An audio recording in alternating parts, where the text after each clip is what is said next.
स्वाध्याय इयत्ता 9वी मराठी अभंग दुसरा संतवाणी अ जैसा वृक्ष नेणे।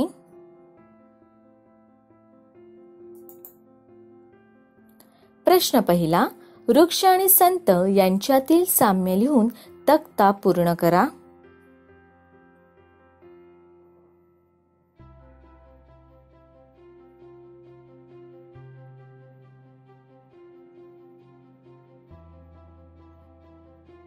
वृक्ष, संत।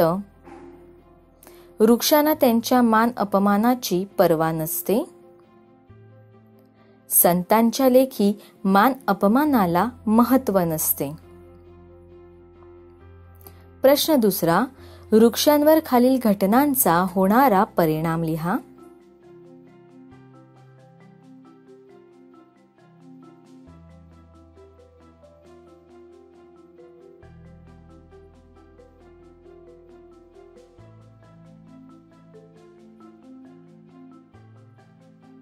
वृक्ष, घटना, परिणाम।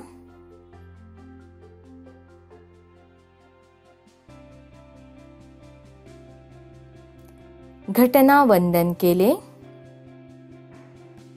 परिणाम, सुख होत नाही। घाव घातले, विरोध करत नाहीत, छेदू नका असे म्हणत नाही।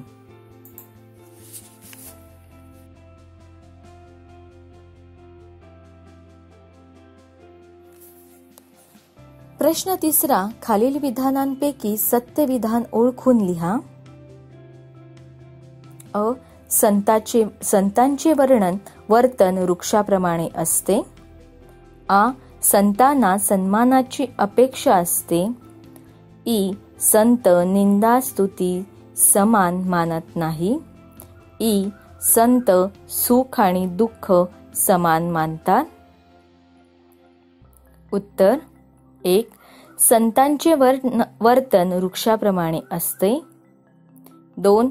संत सुख आणि दुःख समान मानतात।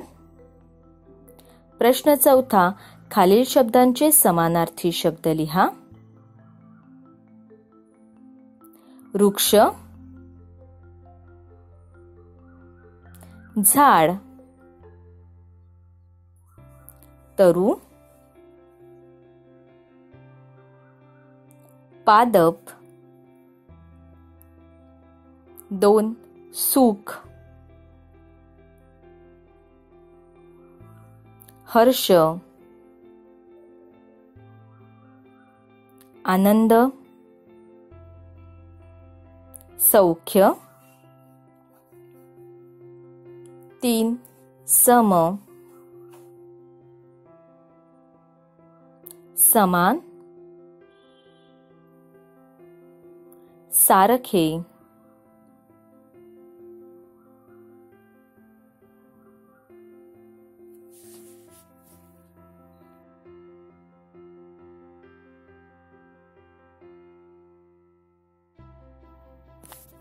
प्रश्न पाचवा, काव्य सौंदर्य। अ अथवा कोणी प्राणी येऊनी तोडती, तया न म्हणती छेदू नका, या काव्यपंक्तीचा तुम्हाला समजलेला अर्थ सांगा। उत्तर, प्रस्तुत काव्यपंक्ती जैसा वृक्ष नेणे या अभंगातून घेतली असून संत नामदेव हे त्यांचे अभंगकर्ते आहेत। या अभंगात वृक्ष व सज्जन यांच्यातील साम्य समर्पक शब्दात व्यक्त केले आहे। वृक्ष हे स्थिर प्रवृत्तीचे असतात। त्यांच्या लेखी मान अपमान दोन्हीही सारखेच असतात। म्हणून जे त्यांचे पूजन करतात त्यांचे सुख वृक्षांना नसते। एखादा वृक्ष तोडण्यासाठी वृक्षावर कोणीही येऊन कुऱ्हाडीचे घाव घातले तरी वृक्ष छेदू नकोस म्हणून त्यांना अडवत नाही। त्यांची ही वृत्ती स्थितप्रज्ञाप्रमाणेच निश्चल असते। आपपर भाव न ठेवता दुसऱ्यांना सतत मदत करणे, निस्वार्थ निरपेक्ष वृत्तीने सेवा करणे हे त्यांचे गुण आहेत। त्यामुळेच कोणी त्यांना सुख देव अथवा दुःख देव ते सदैव स्थिर असतात। त्यांच्या भूमिकेत ते निश्चल असतात। हे पटवून देण्यासाठी संत नामदेव वरील काव्यपंक्ती योजतात.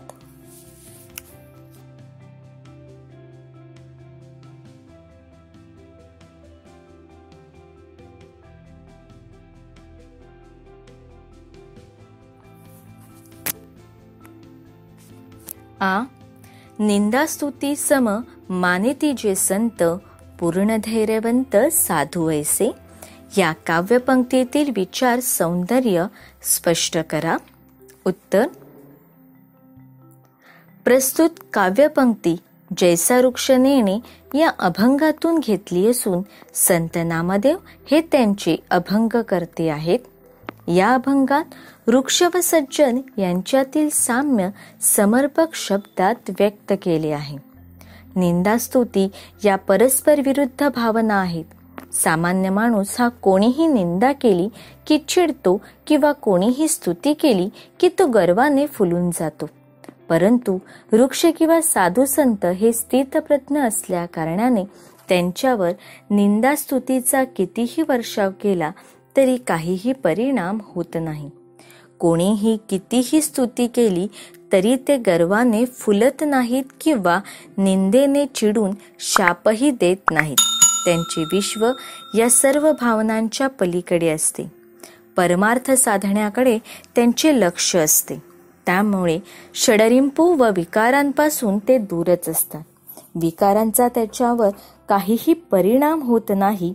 म्हणूनच अशा निस्वार्थी निश्चल वृत्तीचा, मोहमायेपासून दूर आपरभाव नसलेल्या, निंदास्तुतीला सम मानणाऱ्या सज्जनांना संत नामदेवाने पूर्ण धैर्यवंत साधू असे संबोधले आहे.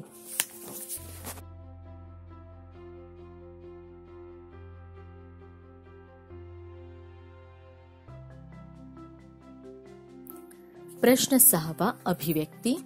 अ. प्रस्तुत अभंगातून संत नामदेवांनी पर्यावरण रक्षणाविषयीचा दिलेला संदेश तुमच्या शब्दात सांगा. उत्तर. प्रस्तुत काव्यपंक्ती जैसा वृक्ष नेणे या अभंगातून घेतली असून संत नामदेव हे त्याचे अभंगकर्ते आहेत. या अभंगात वृक्ष व सज्जन यांच्यातील साम्य समर्पक शब्दात व्यक्त केले आहे. वृक्ष हे पर्यावरणाचे अविभाज्य अंग आहे. प्रस्तुत अभंगातून संत नामदेवांनी वृक्षांची महती वर्णन केली आहे. वृक्ष व सज्जनाच्या वृत्तीमध्ये साम्य असते. त्याचे कोणी पूजन करो वा कोणी त्यांना तोडण्यास येऊ, ते अशा सुखाच्या दुःखाच्या गोष्टीमध्ये समान वृत्तीने राहतात. त्यांचा सांभाळ करणाऱ्याला आणि त्यांच्यावर दगड उगारणाऱ्याला किंवा कुऱ्हाड चालवणाऱ्याला दोघांनाही ते फळ देतात. म्हणजेच त्यांच्यासाठी मानपमान, सुख दुःख सारखेच असते. समदुःख सुख शमी अशी त्यांची गत असते. अशा प्रकारे वृक्षाची तुलना संतांशी करून संत नामदेव महाराज वृक्षाचे महात्म्य प्रतिपादित करत आहेत. यातूनच वृक्षाच्या संवर्धनाचे महत्त्व व पर्यायाने पर्यावरणाचे रक्षण करण्याचा संदेश अधोरेखित होतो.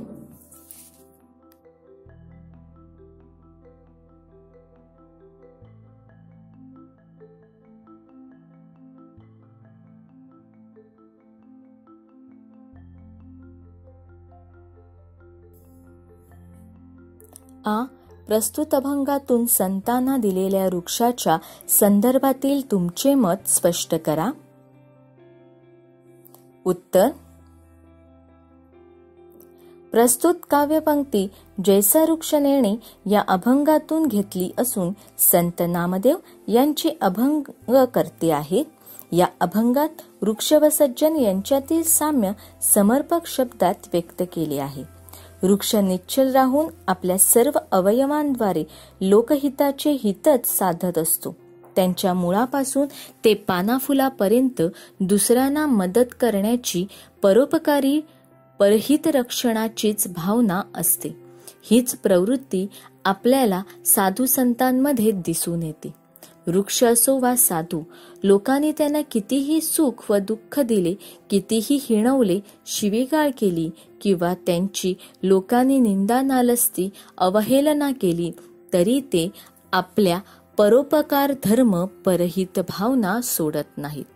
वृक्षाप्रमाणेच संतही कोणताही गाजावाजा न करता दातृत्व करतच राहतात. वृक्षांप्रमाणेच त्यांच्यातही आपपर भाव नसतो. त्यांच्या निस्वार्थी व सर्व भूतांच्या ठाई परमेश्वर पाहण्याच्या वृत्तीमुळेच ते वर्ण, जाती, धर्म, भेद मानत नाहीत.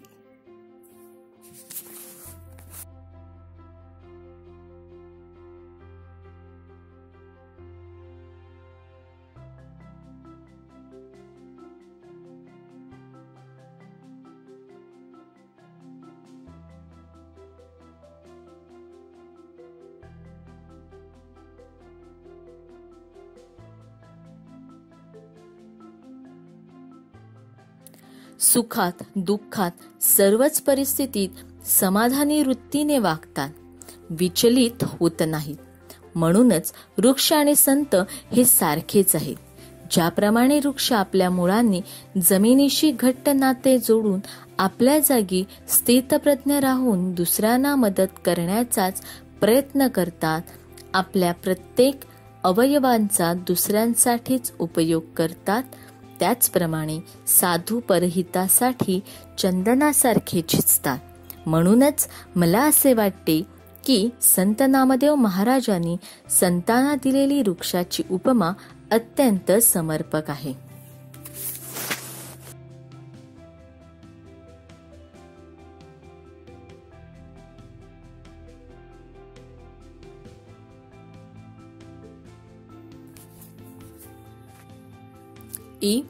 तुम्हाला आवडलेल्या कोणत्याही एका अभंगाविषयीची माहिती लिहा. उत्तर: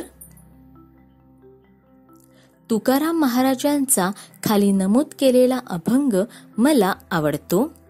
ओले मूळ भेदी खडकांचे अंग, अभ्यासाचे सांग कार्यसिद्धी. नवे असे काही नाही अवघड, नाही कैवाड तोच श्री. दोरे चिरा कापे पडिला काचणी, अभ्यासे सेवनी विष पडे. तुका म्हणे कैच्या बेसनाशी ठाव, जठरी बाळा वाव एकाएकी. प्रस्तुत अभंगातून तुकाराम महाराजांनी भक्तांसाठी एक चांगला संदेश दिला आहे. त्यासाठी ते निसर्गातील एका झाडाच्या प्रयत्नवादी ओल्या मुळाचे उदाहरण देतात.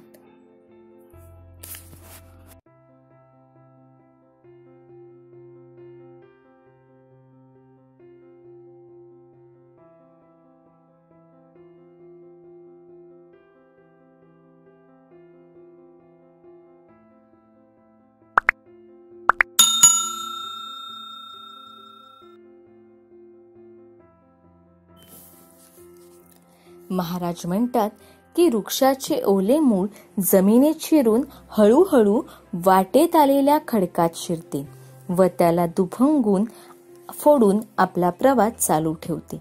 त्याचप्रमाणे सातत्यपूर्ण निष्ठेने संपूर्ण सरावाने कोणतेही कार्य सिद्धीस जाऊ शकते. हा संदर्भ विद्यार्थ्यांच्या दृष्टिकोनातून फार महत्वाचा आहे.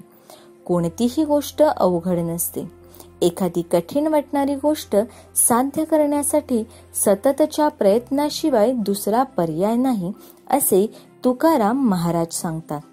चिरा म्हणजे चौकोनी दगडावर एखादा दोरा सातत्याने एकाच जागी घासला तर तो दगड देखील कापला जाऊ शकतो. सतत सवयीने विष सुद्धा थोडे थोडे चाकले तर पचवता येते.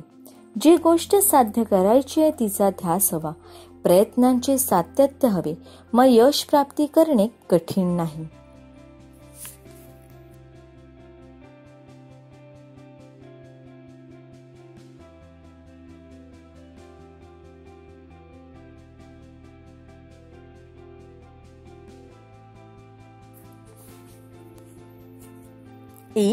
तुम्हाला आवडलेल्या कोणत्याही एका अभंगाविषयीची माहिती लिहा. उत्तर: शेवटी तुकाराम महाराज आणखी एक उदाहरण देतात. ते म्हणतात, आईच्या पोटात 9 महिन्याचा मूल राहावं एवढीच जागा कधीच नसते. पण ते जसजसं वाढत जातं तसतसं तिच्या पोटात ते स्वतःसाठी जागा करत जातं व हळूहळू पूर्णत्वास येऊन आपल्या ठाव शोधतं. अशा प्रकारे या अभंगातून संत तुकाराम महाराज श्रद्धेने, सातत्याने, चिकाटीने केलेल्या परिश्रमाचे महत्त्व प्रतिपादन करत आहेत.